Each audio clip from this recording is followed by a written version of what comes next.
De retour en direct du Studio 2 dans les locaux des 7 doigts de la main à Montréal. J'espère que vous allez bien. Merci au public qui est encore ici avec nous. Je sais que nous arrivons à la fin, que le 5 à 7, avec toutes les bières belges dans le 5 à 7 Café Sénégalo-Belge s'en vient. Je pense qu'on a hâte au 5 à 7, mais avant, on a une classe de maîtres. Merci d'être ici avec nous. Vous allez bien, Montréal? Oui. Oui, on est là. Ouais. OK, vous êtes encore là. J'aime ça. Oui, mais on fait du bruit. À la maison, vous êtes... Ouais, j'aime ça. J'aime ça. C'est jeudi après-midi, jeudi. Hein? On dit ça, jeudi.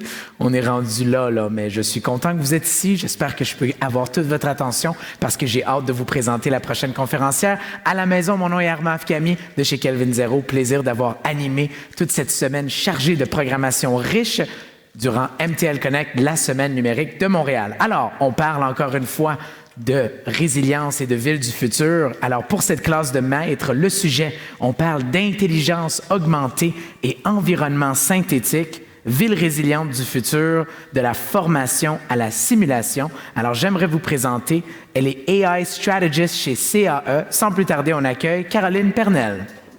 Bonjour. Bonjour. Yay. Merci beaucoup pour ceux qui sont motivés pour la dernière séance de torture de la journée, je suppose. Peut-être qu'il y avait trop de mots-clés, de buzzwords dans mon titre qui ont fait peur à tout le monde, je ne sais pas. L'idée aujourd'hui, c'est de parler de ville résiliente du futur, parce que Montréal Connect avait une grosse partie sur la ville du futur, mais aussi par rapport à la formation et la simulation. C'est vraiment des choses, des domaines en fait qui sont très importants à mon cœur, mais aussi au cœur de CAE. Donc normalement, intelligence augmentée, pour ne pas dire intelligence artificielle, et environnement synthétique, les capacités technologiques au service de la ville du futur qu'on peut déployer aujourd'hui. Pour ceux qui étaient là précédemment, il y avait des panels très intéressants et j'aimerais pouvoir rentrer un petit peu plus dans le cœur du métier. Ça fonctionne. Histoire de ne pas me tourner, j'ai aussi quelques notes ici, donc je vais rester un petit peu là. Je ne vous donnerai pas trop de torticolis ni le mal de mer à ceux qui sont connectés. Donc l'idée, c'est de voir en fait, comment est-ce qu'on peut augmenter la résilience dans un environnement complexe et incertain pour assurer des écosystèmes durables. Comment est-ce que les villes peuvent se préparer et accroître leur capacité à s'adapter, prévenir, prédire les effets du changement climatique et les autres aléas. Et vous allez voir, moi, la ville en tant que telle, c'est pas mon expertise. Par contre, les autres aléas, ça, c'est quelque chose sur lequel je peux vraiment plus me focuser. Donc aujourd'hui, j'aimerais vous présenter déjà une définition de la ville résiliente. Je pense que c'est intéressant parce que j'ai l'impression que ça n'avait pas forcément été couvert tantôt. La ville résiliente et la ville intelligente. On essayait de voir justement quelle était un peu l'interaction entre les deux. L'implication des citoyens et les outils qui sont aujourd'hui disponibles et notamment ceux que CAE a mis en place. Donc l'idée, c'était de voir une définition en tant que telle. La résilience, c'est quoi ? La résilience, c'est la capacité à surmonter un choc traumatique. Donc, on parle de villes résilientes, on parle de villes qui ont subi des chocs traumatiques. Pour moi, c'était réservé aux humains, mais comme vous l'avez entendu tout à l'heure, depuis 2-3 ans, on a décidé de le mettre sur les villes aussi pour voir comment elles sont capables de s'évoluer, comment elles sont capables de surmonter des crises en tant que telles. On parle beaucoup de la crise de la Covid, bien sûr, mais il y en a d'autres qui arrivent, notamment j'ai la moitié de mes collègues qui sont avec Fiona, enfin en tout cas les résultats de Fiona en ce moment, c'est un gros choc traumatique. Donc comment est-ce qu'on peut faire pour surmonter ces chocs-là ? L'idée c'était de voir plusieurs définitions en fait, de la résilience. Donc personnellement, un professeur m'aurait mis cette slide-là, je n'aurais pas aimé, mais je pense que c'est intéressant de passer en fait, au travers des définitions un petit peu plus profondes pour pouvoir construire à partir de là. Donc, on parle surtout en fait, d'une capacité d'adaptation, de récupération de systèmes complexes à la suite de difficultés pour atteindre de nouveaux équilibres. Pourquoi est-ce que je voudrais parler de systèmes complexes ? Parce que, comme Armand l'a mentionné tantôt, mon titre c'est AI Strategist. Quand on fait de l'AI, quand on fait de l'intelligence artificielle, on va chercher à résoudre des systèmes complexes.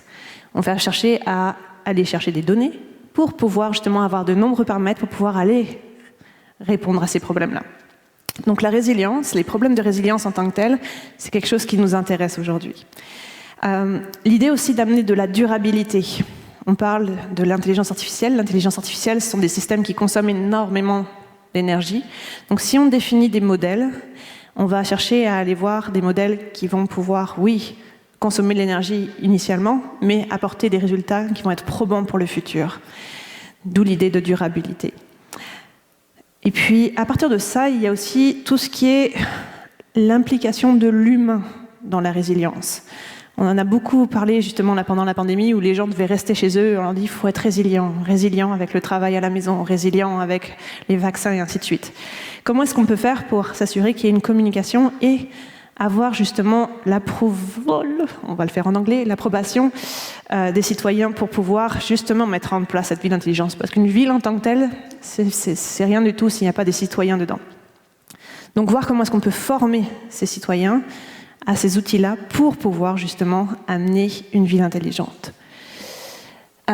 Avant d'aller plus loin, je me suis amusée en fait à aller sur le site de la ville de Montréal, puisque c'est Montréal Connect, je pense qu'on peut en parler un petit peu, et voir en fait il y a tout à fait un site dédié justement à la ville résiliente. Il y a même un Facebook qui propose justement différentes interactions, des rapports qui sont montrés. Je pense que c'est très intéressant de voir qu'il y a déjà des activités qui sont en place. Puis on en reparlera un petit peu plus tard. Donc en fait là, il y a des rapports qui sont générés, mais voir comment est-ce qu'ils sont générés, comment est-ce qu'ils sont approuvés, comment est-ce qu'on les justement met à disposition des citoyens. Ensuite de ça, la ville du futur. La ville du futur, c'est quoi ? C'est une ville qui doit être durable, on en a parlé tantôt, et qui aussi prend en compte les besoins sociaux, économiques et environnementaux des habitants. Donc c'est quelque chose qui est ouvert au changement, aux influences, qui est divers, qui est complexe, qui est interconnecté, d'où les données en fait vont être multiples. On en parlait tantôt de voir justement la collecte de données, comment est-ce qu'elle s'effectue, est-ce qu'on peut les commercialiser, à qui on va rendre accessibles ces données-là. C'est beaucoup d'informations sur lesquelles il faut pouvoir se mettre à jour aujourd'hui. Mais c'est aussi en fait une ville résiliente du futur, c'est une ville qui est interdépendante. Elle fait partie d'un cycle permanent. Donc c'est avec un métabolisme en fait qui bénéficie d'un approvisionnement alimentaire énergétique local. Pourquoi est-ce que je mentionne ça ? Parce que c'est un peu comme l'intelligence artificielle en tant que telle. L'intelligence artificielle, vous allez apprendre un algorithme en fonction de différents paramètres, mais les paramètres peuvent évoluer. Ça peut apprendre, ça peut continuer à se développer. Et finalement, c'est cette indépendance-là avec les données, avec l'évolution, qui fait qu'on doit pouvoir mettre à jour. La ville du futur résiliente, c'est une ville qui doit pouvoir continuer à apprendre au fur et à mesure que les événements se passent. Donc une ville résiliente et une ville intelligente. Qu'est-ce que c'est qu'une ville intelligente ? On va passer par la première définition de c'est quoi déjà être intelligent. Donc je pense que déjà comprendre en fait qu'est-ce qui se passe, c'est toujours quelque chose qui est important. Voir aujourd'hui comment est-ce qu'on peut apprendre les choses. On parle beaucoup des technologies de l'information pour pouvoir enseigner, pour pouvoir les capturer des données. Comment est-ce qu'on peut faire une meilleure interaction entre les citoyens? Comment est-ce qu'on peut faire une meilleure communication au sein d'un ensemble de personnes? C'est quelque chose qui est très très important, particulièrement avec objectif en fait d'améliorer la qualité de vie de tout le monde. Donc on parle encore une fois de l'économie, de la vie sociale et de l'environnement. Mais j'irai plus loin en fait avec la ville du futur.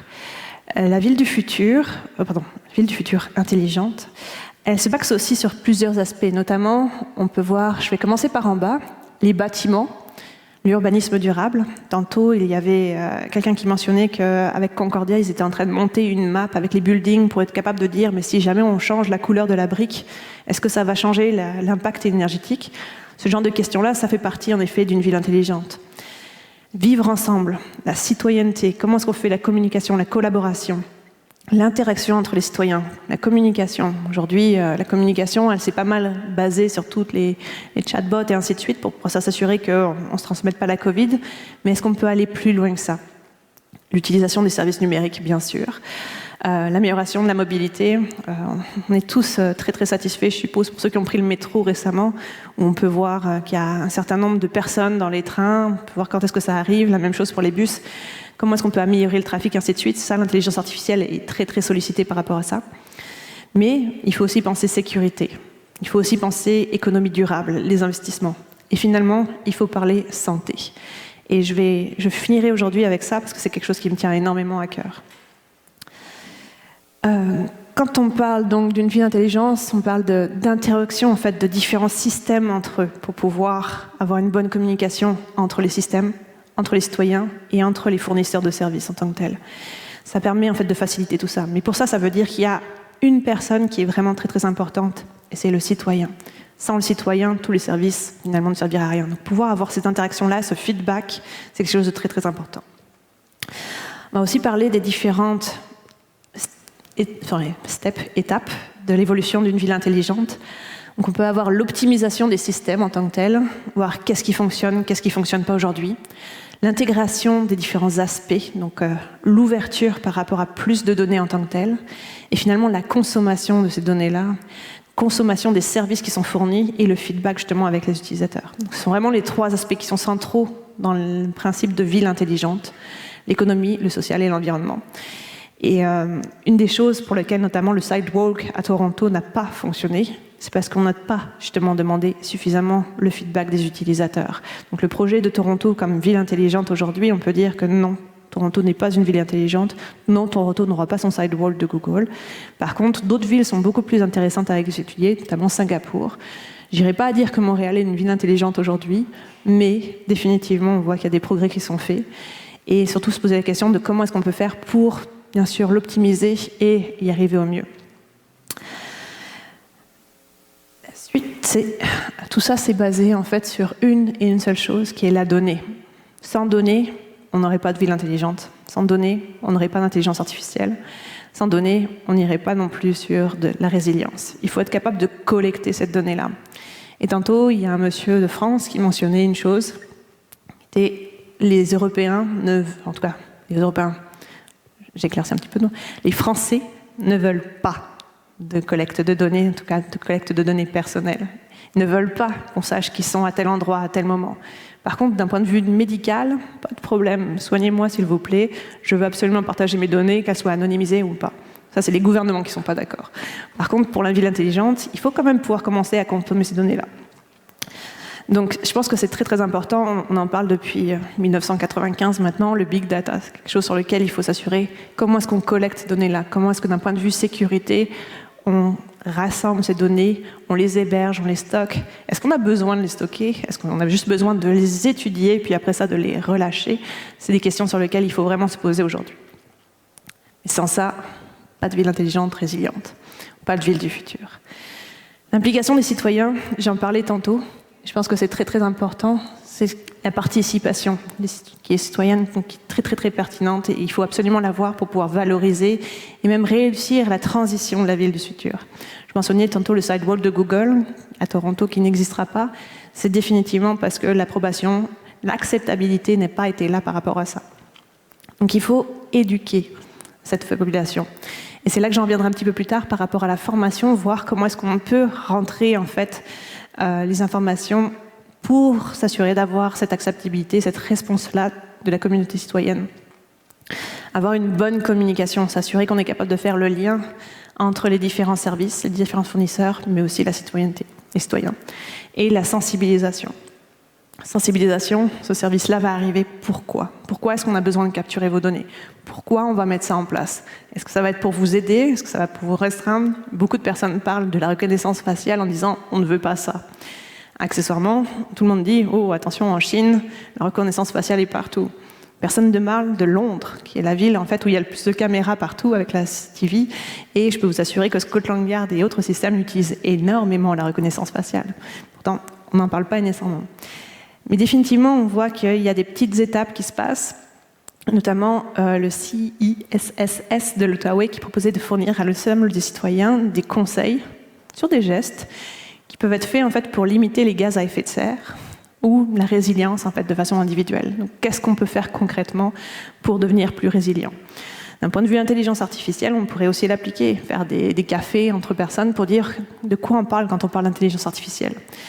Il y a eu un énorme buzzword qui a été construit il y a quelques années. Maintenant, concrètement, en quoi ça me concerne? Est-ce que c'est juste quand j'utilise mon téléphone? C'est juste quand je parle à Google ou Alexa à la maison? Qu'est-ce que c'est l'intelligence artificielle? Comment est-ce que ça peut aider la ville à devenir résiliente? Et je pense que c'est l'idée en fait de dire où le citoyen en fait, ça devient un prosumeur. Attention, c'est à la fois quelqu'un qui va produire des données, et à la fois qui va consommer ces données, ou les services qui vont être fournis pour devenir ce prosumeur en tant que tel. Donc le citoyen n'est plus vu juste comme un consommateur en tant que tel, mais comme quelqu'un qui peut intervenir. Et c'est, je pense, la partie la plus intéressante finalement de la ville du futur en tant que tel, c'est d'avoir ce citoyen qui devient un joueur principal en fait dans les discussions. Et comment est-ce qu'on peut fournir des nouveaux produits, des nouveaux services, ajouter de la valeur et de la richesse à la société en tant que telle, et proposer des solutions qui vont être concrètes. Par la suite, j'aimerais vous parler maintenant des outils. C'est là que je vais faire mon gros wow factor normalement. Mais l'idée, en fait, c'est vraiment de dire qu'il y a plusieurs choses qui existent déjà aujourd'hui pour pouvoir mettre en place des solutions digitales en tant que telles pour pouvoir aider les villes à devenir plus résilientes. On en a parlé tantôt avec les jumeaux numériques, en anglais Digital Twin. Qu'est-ce que c'est en tant que tel? C'est une grosse bébelle encore. Un jumeau numérique, en fait, ça intègre les données historiques passées d'une machine qui vont être intégrées dans un modèle numérique. Donc en gros, savoir tous les trajets de bus qui ont été faits entre A et Z dans les 5 dernières années. Quand est-ce qu'il y a eu des problèmes? Quand est-ce qu'il y a eu des travaux sur cette ligne de bus? Qui a pris cette ligne de bus en tant que telle? Et après ça, de voir comment est-ce que je peux l'améliorer. Est-ce que je suis capable de la mettre sur une carte? Est-ce que je suis capable de voir les déviations qui ont été faites? Est-ce que je suis capable de faire l'optimisation? Est-ce que je suis capable de rajouter d'autres données? Est-ce que je suis capable de mettre les données, par exemple, de communication? Voir qu'il y avait sur cette ligne de bus entre A et Z 5 personnes qui étaient connectées sur Netflix parce que le trajet était trop long. Ou alors, je vous raconte des choses, mais définitivement voir comment est-ce qu'on peut rajouter des différents niveaux de données pour pouvoir améliorer le service qui a été fourni sur l'utilisateur. Donc l'idée, c'est un jumeau numérique, ça peut être une ville. Ça peut être aussi un réplica du corps humain. Ça peut être la réplica d'une salle, d'un bâtiment. C'est définitivement la réplication en fait, d'un système existant, d'un modèle existant, sur lequel on va pouvoir aller jouer avec les données historiques, en essayant de voir, mais si jamais je fais ça, qu'est-ce qui va se faire? Donc aujourd'hui, il y a 2 choses sur lesquelles on joue, nous, à CAE, avec les jumeaux numériques, c'est le quoi faire et le comment faire. Donc en gros, me montrer qu'est-ce qui se passe si jamais je change telle ou telle variable, si je change tel ou tel paramètre. Qu'est-ce qui se passe si jamais on va mettre une nouvelle infrastructure pour pouvoir gérer le trafic pour aller à l'aéroport, et ainsi de suite. Et après ça, voir comment faire pour réduire les gaz à effet de serre, comment faire pour être plus efficace quand je vais d'un point A à un point Z, comment faire pour être plus efficace pour, par exemple, gérer le trafic dans les urgences. À Montréal, on parlait d'un temps d'attente de 18 heures à un certain temps. Est-ce que je suis capable d'avoir un jumeau numérique qui fait en sorte que je vais répliquer ce temps d'attente, je vais comprendre le parcours de mon patient et être capable finalement d'ingérer ça, de mettre une administration en place plus efficace, avoir le feedback des utilisateurs. Tout le monde qui se dit je suis en attente au CHU de Sainte-Justine parce que mon enfant s'est cassé le bras, ça fait 5 heures que je suis en train d'attendre pour le docteur. Tout le monde le met sur Twitter pour dire ça va pas du tout. Est-ce que je suis capable d'avoir cette émotion-là? Donc c'est le genre de choses qu'on s'amuse à faire, et notamment avec un produit qui s'appelle Echo. Donc je vais voir une petite démonstration en tant que telle. L'idée, c'est initialement de cadrer le problème. Où est-ce que je veux pouvoir justement intervenir? Donc, initialement, je sélectionne d'abord une région, je vais revenir en arrière, avec un problème qui serait, désolé, très d'actualité, mais comment distribuer les doses de vaccins pour la Covid-19 de la façon la plus efficace possible. On est rendu dans la 8e vague, on devrait pouvoir apprendre nos erreurs, mais on peut encore voir comment est-ce qu'on peut optimiser les systèmes. Donc, on sélectionne une zone. L'idée, c'est là de sélectionner la région de Montréal, par exemple, avec le jumeau numérique. Et on va ensuite être capable, justement, de définir ce problème-là. OK, de quel type de données j'ai besoin pour pouvoir, justement, définir ce trafic-là. Vous pouvez voir qu'on a un catalogue de données là, notamment avec les données de trafic, et ainsi de suite. Je ne sais pas si c'est très, très lisible, idéalement ça l'est. Par la suite, on va être capable en fait, de sélectionner des différentes couches de données. Donc, en tant que tel, on va parler par exemple je mentionnais tantôt le trafic, avec différents fournisseurs. L'idée, c'est de ne pas avoir les données, nous, au sein de CAE, en tant que tel. On n'est pas quelqu'un qui va stocker des données à la Google ou à la Facebook, ainsi de suite. On est quelqu'un qui veut utiliser les données d'autres compagnies qui seraient intéressés à les partager. Donc voir comment est-ce qu'on pourrait valoriser leurs données à eux en les incluant dans le jugement numérique sur lequel le modèle en tant que tel pourrait apprendre de leurs données. Donc on parlait tantôt de partage, de communication entre les systèmes, ça en fait partie. Donc on pourrait avoir les données par exemple de transport, on pourrait avoir les données de la météo, deux types de données différentes, on pourrait aussi avoir les données de trafic des bus, et ainsi de suite pour pouvoir en fait construire à monter le modèle. Donc là, ce qu'on va faire, c'est qu'on va afficher les différentes couches et donner accès à un scénario. Donc encore une fois, comment faire pour distribuer le plus de vaccins possible dans la ville de la façon la plus efficace possible. À partir de ça, l'idée c'est de générer un rapport. Et là, j'en reviens en fait sur la page de la ville que j'avais montrée tantôt, la ville de Montréal. Comment est-ce qu'on peut faire une ville résiliente en tant que telle? Ce serait en fournissant justement ces rapports-là.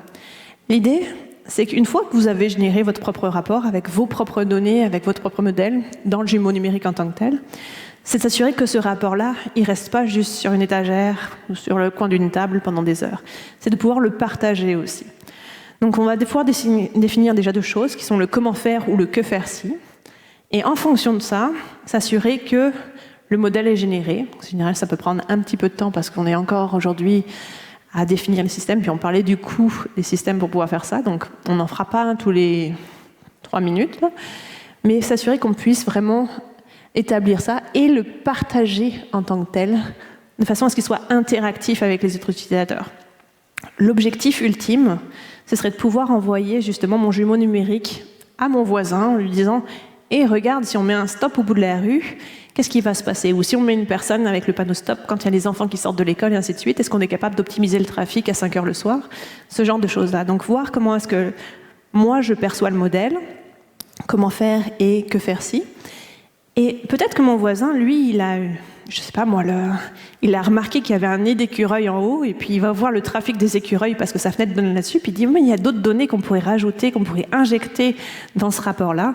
Comment est-ce qu'on pourrait faire pour s'assurer que le trafic des enfants et le trafic d'écureuils, ça se fait en sorte que ça, je vous raconte un peu n'importe quoi là, mais comment faire que ça bloque pas la route au moment donné où on a besoin que le trafic se passe à 5 heures du soir.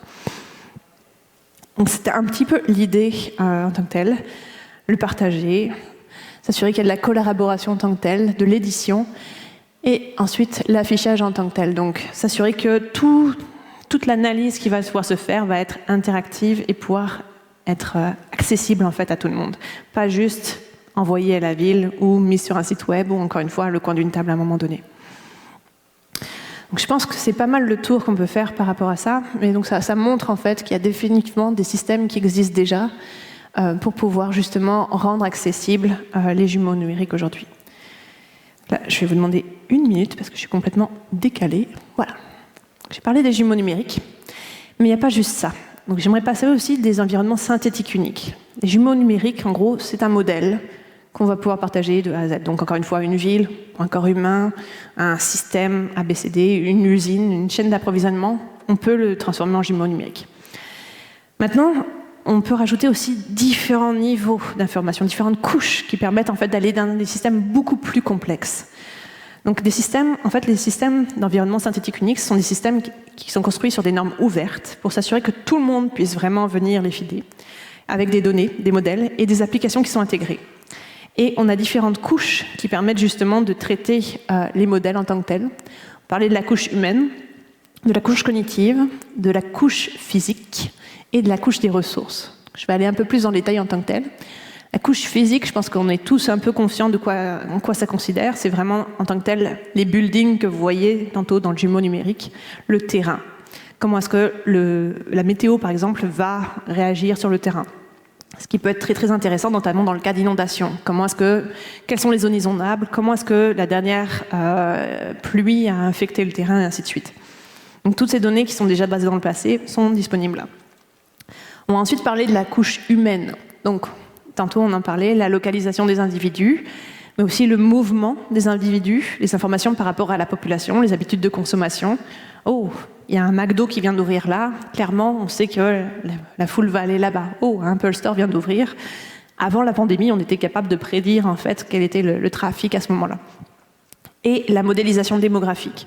Donc on sent qu'à côté des écoles, à côté des hôpitaux, à côté des usines, il y a un certain trafic qui se passe régulièrement, chose qu'on n'est pas nécessairement obligé de prédire, mais dont on est capable de voir la redondance et le déploiement de façon régulière. Donc en tant que tel, la couche humaine permet de mieux comprendre où se trouvent les gens, pourquoi, comment, quel est leur trafic, d'un niveau macro au niveau micro.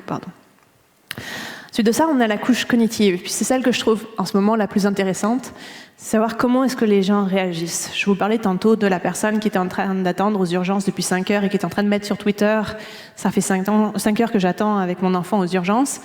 Il y a un sentiment qui passe au travers de ça. Et ce sentiment-là, aujourd'hui, avec des techniques d'intelligence artificielle, on est capable de l'analyser. On est capable de comprendre que cette personne-là, visiblement, elle n'était pas contente.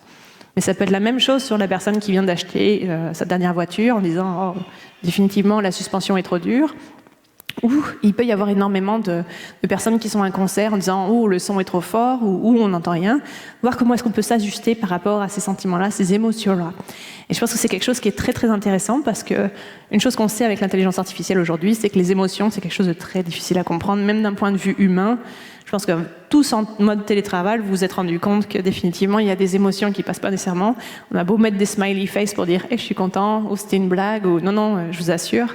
Par exemple, quand moi j'ai écrit le titre de la conférence, j'ai dit à une de mes collègues, on pourrait mettre plus de mots-clés là-dedans, de buzzwords. Elle n'a pas compris que j'étais en train de faire une blague. Elle m'en a rajouté 5. Donc définitivement, le télétravail, la communication, comment est-ce qu'on peut faire en sorte pour pouvoir faire quelque chose de plus fluide avec l'intelligence artificielle. Ça permettra aussi de révéler des tendances et de prévoir en fait des effets d'intervention, notamment dans les systèmes d'intelligence artificielle. Je suis retournée en arrière. Et la dernière qui est la couche des ressources. Notamment en cas d'urgence, parce qu'on s'entend que généralement, quand on fait des jumeaux numériques par rapport à des villes, c'est pour savoir avoir des plans d'intervention, savoir comment est-ce qu'on doit déployer des policiers, des pompiers, et ainsi de suite. L'exemple qu'on avait, c'est notamment les dernières inondations qu'il y a eu à Montréal. La moitié des postes en fait, de pompiers qui devaient intervenir étaient eux aussi ils étaient rendus sous l'eau. Donc il fallait pouvoir dire, oh, mais définitivement, comment est-ce qu'on fait pour faire intervenir d'autres équipes de pompiers, parce que eux, ils sont déjà en train de pouvoir mettre en place des systèmes de pompage à l'intérieur de leurs propres usines. Donc faire en sorte comment est-ce qu'on peut libérer plus d'intervenants en tant que tels. Donc en fonction de toutes ces couches-là, on est capable finalement de pouvoir mettre des systèmes qui sont plus robustes avec ces environnements synthétiques uniques. Donc pourquoi CAE En fait, parce qu'à la base, tout le monde pense à CAE comme une compagnie qui fait des simulateurs d'avions. Notre objectif, en fait, c'est de former des pilotes sans qu'ils aient à cracher en vrai des avions. Ça coûte un peu cher de cracher des avions, ça avait un petit taux de mortalité un petit peu élevé. Donc si on est capable de le faire dans des simulateurs en tant que tel, c'est mieux. Donc l'idée, c'est, je vous lis la mission ici, consiste à être à l'avant-plan de l'immersion numérique grâce à des solutions de formation et de soutien opérationnel hautement technologiques et qui rendent le monde plus sécuritaire. On veut idéalement éviter les crashs d'avions. Mais pas seulement dans l'aviation. On est capable d'aller aussi à un niveau plus loin. Donc, je vous parlais d'énormément de projets qu'on a fait pour pouvoir notamment s'assurer qu'on fait de l'apprentissage par rapport à l'apprentissage des intervenants. Comprendre comment les personnes apprennent. Comprendre comment les machines apprennent en fonction du comportement des utilisateurs. Ces relations-là, aujourd'hui, on a beaucoup de travaux qui sont en cours. Donc, je vous ai lu la mission tantôt. Qu'est-ce qu'on fait avec des environnements synthétiques? En fait, c'est vraiment de comprendre l'analyse des actions prises par les décideurs. Aussi, fournir des systèmes de support à la décision, des analyses de plans d'action et des agents intelligents. Donc en gros, la personne qui est en train de se dire « Hey, il y a des inondations en ce moment, je fais quoi ?» Avoir un système qui te dise définitivement, si tu es rendu à ce stade-là, tu as telle ou telle option.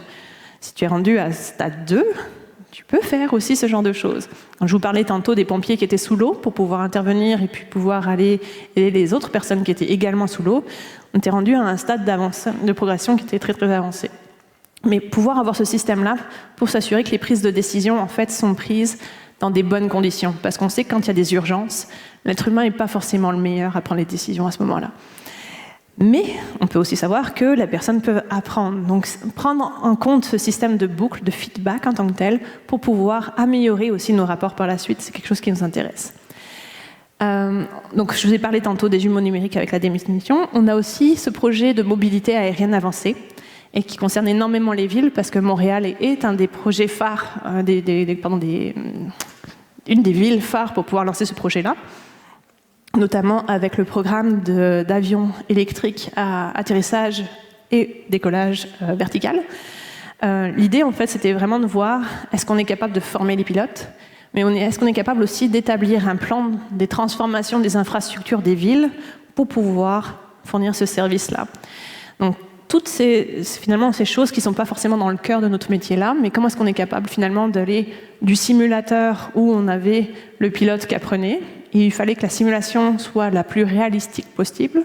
On a pris finalement cette simulation-là hors du simulateur pour dire mais est-ce qu'on est capable de la rendre accessible à tout le monde au travers de jumeaux numériques pour pouvoir impliquer justement des rapports, des prises de décision, notamment dans des domaines comme la mobilité aérienne avancée, pour pouvoir finalement aller un petit peu plus loin. Et notamment la formation. Je voulais parler notamment de la formation, ce qu'on appelle le adaptive learning tantôt, comprendre comment l'apprenant apprend, comprendre comment la machine se comporte en fonction des actions de l'apprenant. Et on a également, non pas la métaverse, mais quelque chose qui pourrait être aussi évolué, et je parle de technologies utilisant la réalité augmentée, la réalité virtuelle et la réalité mixte, notamment dans le domaine de la santé. Et ça, peu de personnes le savent, et je pense que c'est pour ça que quand on regardait la boucle de la ville intelligente, c'est quelque chose sur lequel on veut énormément se positionner, voir comment on peut aider les médecins, les infirmières, les anesthésistes, tout le monde finalement à apprendre. Notamment parce qu'on s'est rendu compte que pendant la pandémie, on avait besoin de plus en plus, et on a toujours besoin de plus en plus, certes, de pilotes, on en avait moins besoin pendant la pandémie, mais de personnel soignant. Et le personnel soignant ne pouvait pas se rendre dans les hôpitaux. Alors, comment on a bien pu faire pour pouvoir justement se rendre accessible dans le domaine de la santé? Tout simplement en rendant accessibles des environnements virtuels. Donc, pas au niveau de la métaverse, mais au niveau, par exemple, d'une salle d'opération. Rendre des simulateurs accessibles. Et notamment, là, vous pouvez voir qu'il y a un des simulateurs sur lequel on peut justement s'assurer que finalement, il y a des opérations qui se passent, des scénarios qui sont mis, des scénarios qui sont des scénarios réels qui sont aujourd'hui utilisés pour pouvoir justement apprendre à faire une opération à cœur ouvert, à faire une insection, par exemple, quelqu'un, aidez-moi dans la salle. Quand on met un cathéter, voilà. Ou quand on fait, par exemple, une injection. Personnellement, j'étais responsable d'un projet sur lequel on apprenait à faire un vaccin. Ça peut paraître tout bête. Puis quand on en parle aux médecins, ils disent « Oh, nous, on avait une pomme, une orange, puis on apprenait à ça. » Mais il y a quand même quelque chose d'assez intéressant dans une épaule. Je ne sais pas si vous avez remarqué, il y a un truc qui s'appelle l'os. Et si on ne fait pas l'injection comme il faut, ça peut faire très très mal à la personne. Si on fait l'injection trop rapidement, le vaccin, il reste dans l'épaule, il ne se diffuse pas dans le corps au complet. Donc il y a quand même des critères. Avec un téléphone, on s'amusait justement à apprendre au modèle c'était quoi la seringue, quelle était la rapidité d'injection, est-ce qu'il y avait un contact entre la seringue finalement et l'épaule. Tous ces genres de petits critères-là pour pouvoir dire on va pouvoir former beaucoup de personnes sans même avoir ces personnes dans la salle. Donc on pense aujourd'hui que définitivement tout ce qui est au niveau santé, il y a énormément de choses à faire. Surtout quand on parle d'un point de vue, en fait, impact sur l'humain en tant que tel. Je pense que c'est un petit peu mon rapport avec la ville du futur aujourd'hui. Je fais que je vais me paraître un peu éloignée. CAE, au départ, on formait des pilotes. Et on s'entend que quand il y a un crash d'avion, on peut calculer le nombre de morts qu'il y a très rapidement, malheureusement. Mais on est aussi capable de dire, OK, qu'est-ce qui s'est passé de mal et qu'est-ce qu'on ne veut absolument pas reproduire. Avant la pandémie, je ne sais pas si vous vous souvenez, mais il y avait un Boeing qui s'était crashé et tous les Boeing étaient gelés au sol, enfin, d'une certaine catégorie en tant que tel, le 737 si je me souviens bien, parce qu'on voulait comprendre pourquoi est-ce que ces avions crashaient là. Est-ce que ça venait de l'être humain? Est-ce que ça venait de l'appareil? Qu'est-ce qu'il fallait réparer pour ça? Dans le domaine de la santé, c'est beaucoup plus difficile de dire au docteur « Oh là, quelqu'un est mort », on ne fait plus du tout d'opération à cœur ouvert. On attend de comprendre qu'est-ce qui s'est mal passé. Est-ce que ça s'est mal passé à cause des outils? Est-ce que c'est mal passé à cause du docteur? Donc, au travers de la simulation, il y a énormément de choses qu'on peut faire. Et juste pour vous donner des chiffres, puis je ne vous souhaite pas d'être malade en ce moment ou dans le futur, là, Mais rien qu'aux États-Unis, il y a plus de 250 000 décès dans les hôpitaux qui sont attribués aux erreurs médicales. C'est la 3e cause de décès aux États-Unis. Et on parle de plus de 10 millions dans le monde qui sont juste dus notamment au niveau de pénurie médicale pour le personnel infirmier. Donc c'est quand même des chiffres qui sont assez impactants, qui sont quelque chose de très, très, très dommageable en tant que tel, puis qu'on ne voit pas nécessairement parce que c'est sûr qu'on ne va pas avoir un rapport comme on a des rapports de la Covid-19 en disant 19 morts aujourd'hui, 20 morts demain, 23 morts après-demain. Définitivement, les hôpitaux ne vont pas fournir ce genre de rapport-là, ils ne vont pas arrêter encore une fois leurs opérations parce que quelqu'un est décédé. Donc, comment est-ce qu'on peut faire pour intervenir par rapport à ça? Les technologies vont nous aider à devenir justement plus efficaces, plus résilients. Et rien que avec l'utilisation de la simulation, et c'est quelque chose de très très intéressant aujourd'hui parce que je suis en train de me plonger dans un de mes projets, c'est toute la partie évaluation. Comment est-ce qu'on évalue qu'une personne fait bien ou mal un scénario? Quand c'est dans un scénario avec un pilote d'avion, s'il a craché l'avion à la fin, il a mal fait, grosso modo sa manipulation, ok, on recommence.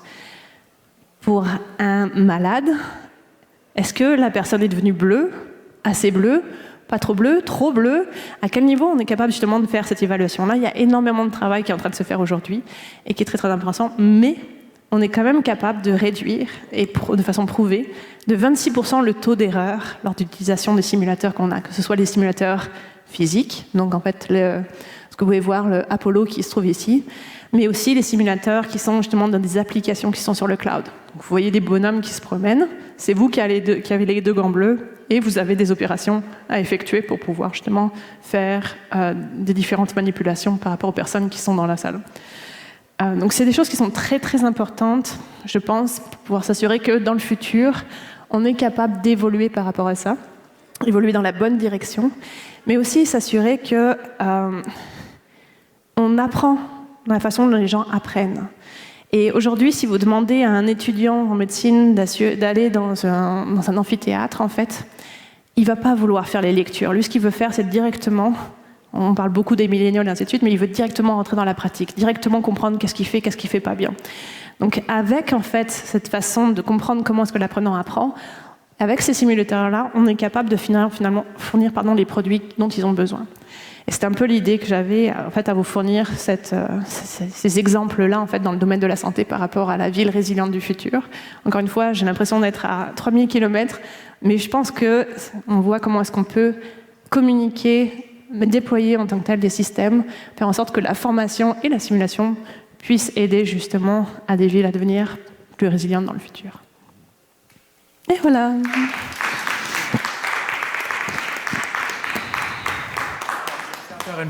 On applaudit encore une fois Caroline Pernelle. Merci, Caroline. Merci.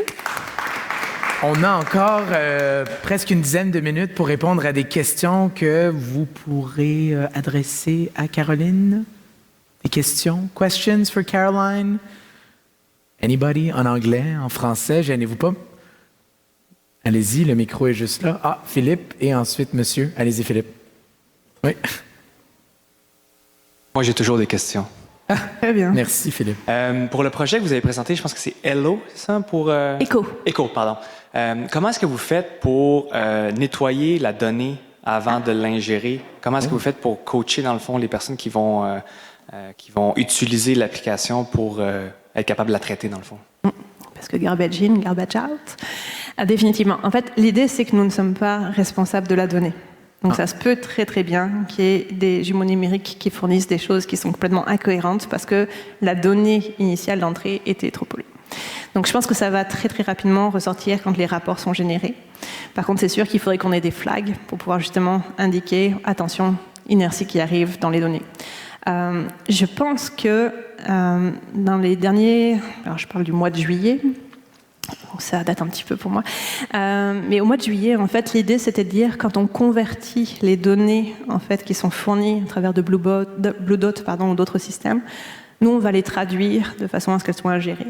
Et en fait, l'idée c'était de dire ce traducteur-là a aussi une sorte de chapeau de contrôleur pour s'assurer que finalement, par exemple, quand on rentre le code postal d'une ville, ce code postal-là est sous un format qui fait du sens.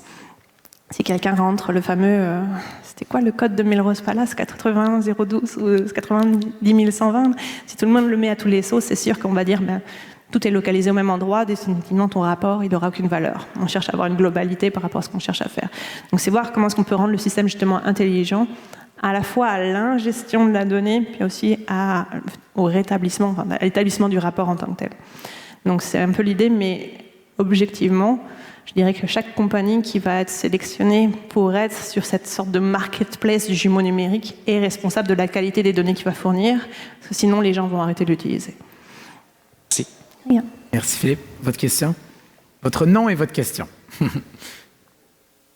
Romain, merci pour la présentation. J'aurais juste aimé savoir comment est-ce que vous garantissez l'interopérabilité des données, parce que c'est quand même des structures de données relativement récentes, les jumeaux numériques, qui doivent donc communiquer avec d'autres entreprises potentiellement, ou des municipalités, ou d'autres acteurs. Donc. En fait, c'est un peu l'idée, je parlais du convertisseur qui jouait le rôle de contrôleur aussi à ce moment-là. Si on n'est pas capable de convertir justement les données qu'on va recevoir, on va pas pouvoir mettre en fait le joueur en tant que tel sur la marketplace. Donc c'est un peu l'idée de voir en fait à qui on peut faire les partenariats, qui est intéressé. Mais je suis définitivement d'accord que entre les données de la mobilité, les données de la météo et les données de la place du quartier des spectacles par exemple, il fallait voir comment est-ce qu'on soit capable de rembrancher tout le monde pour finalement nous aller extraire les données qu'on pourrait justement analyser dans le rapport. Donc ça a été un beau projet et ceci daté du mois de mai 2021. Donc ça a été un des gros projets en fait en tant que tel de traduction en tant que tel qu'on a eu, voir quels sont vraiment les indicateurs qui nous intéressaient et est-ce que oui ou non les personnes pouvaient être admissibles par rapport à ça, enfin, les compagnies en tant que telles. Merci. Merci Romain. Autre question ou commentaire pour Caroline? Going once, going twice. J'en ai une, moi, question, Caroline. Vas-y. Est-ce que la simulation va aider l'avancement des essais cliniques virtuels? Oui. Merci. En fait, j'aimerais vraiment aller plus dans le détail. Demande-moi comment, pourquoi. Je sais que c'est, évidemment, tu sais, je voyais ta présentation et il y a beaucoup de risques liés à décentraliser, par exemple, la médecine. C'est de dire qu'on peut le faire de chez nous, on peut faire des essais cliniques. Mais justement, cette simulation-là, je sais qu'elle peut aider, mais peut-être tu peux nous donner des exemples. Voilà, tu vois, j'ai renchéri ma question. On est tough. L'idée, en fait, d'éducation, parce qu'une des choses sur lesquelles on a le plus en fait, de difficultés aujourd'hui, c'est d'expliquer aux instructeurs dans le domaine de la médecine comment utiliser les outils. Et notamment les outils de réalité virtuelle, ou par exemple les gants pour pouvoir justement faire de la mixed reality, la réalité mixte. Mais une fois qu'on est rentré dans ce système-là, justement de réalité mixte, donc apprendre à utiliser les gants ou les HoloLens ou ainsi de suite, on s'entend que les chirurgiens du futur ne sont pas nécessairement dans la même salle que les personnes qui sont malades. Donc avoir ces connexions entre à la fois un système, mais ça pourrait être aussi avec un bras robotique qui pourrait être augmenté, qui pourrait être en train de faire l'opération. Donc l'objectif pour nous, c'est vraiment d'aller en partenariat avec les hôpitaux du futur, justement, pour pouvoir développer ces technologies-là, qui soient des technologies adaptées. Puis aussi l'augmentation de tous les mannequins qu'on a. Donc là, vous en avez vu un qui est en train de se faire intuber. Moi, celui qui me fait le plus paniquer, c'est celui de... Ça va te toucher, je suis désolée. La femme enceinte. Mais être capable d'avoir tous les scénarios possibles, parce que les médecins les ont quasiment tous vus, on sait à peu près tout ce qui peut se passer, mais en fonction de tous les paramètres qu'ils peuvent avoir sur le corps humain, être capable justement de savoir qu'est-ce qu'on fait si jamais il y a telle chose qui arrive, et avoir une personne, ou idéalement pas une personne, mais une intelligence artificielle qui dit « Ok, tel scénario, tu l'as déjà appris, tel scénario, tu l'as déjà appris, ça, tu le maîtrises, mais qu'est-ce qui se passe si je rentre, par exemple, le fait que la personne est diabétique ou la personne fait un AVC. Comment est-ce que je suis capable d'essayer de coincer finalement l'apprenant pour l'exposer au plus de difficultés possibles pour que quand il aille sur le marché, ou en l'occurrence dans l'hôpital, il sache exactement comment réagir. Super. Merci Caroline. On applaudit Caroline Pernel. Merci beaucoup pour votre présentation, Caroline. Merci beaucoup. Merci à vous. Voilà. Alors, ceci met fin à la classe de maître de Caroline. Nous allons enchaîner avec les MTL Tech Awards dans environ 15 minutes. Alors, je vous invite à prendre une pause. Je vais vous demander très gentiment de quitter la salle, s'il vous plaît. Nous allons faire un petit changement de décor, car nous avons un 5 à 7, comme je vous ai dit, le café sénégalo-belge qui nous attend à partir de 17h45 environ. Ça va être un 6 à 8 plus qu'un 5 à 7. Plein de bières belges à découvrir. Et comme je vous ai dit, n'allez pas trop loin. On va enchaîner avec les MTL Tech Awards dans environ une quinzaine de minutes. Alors, s'il vous plaît, on quitte la salle et on se retrouve à partir de environ 16h45 de la part de toute l'équipe de MTL Connect et nos partenaires, la Ville de Montréal et le gouvernement du Québec. On vous remercie. À tout à l'heure. Merci. Merci, Caroline.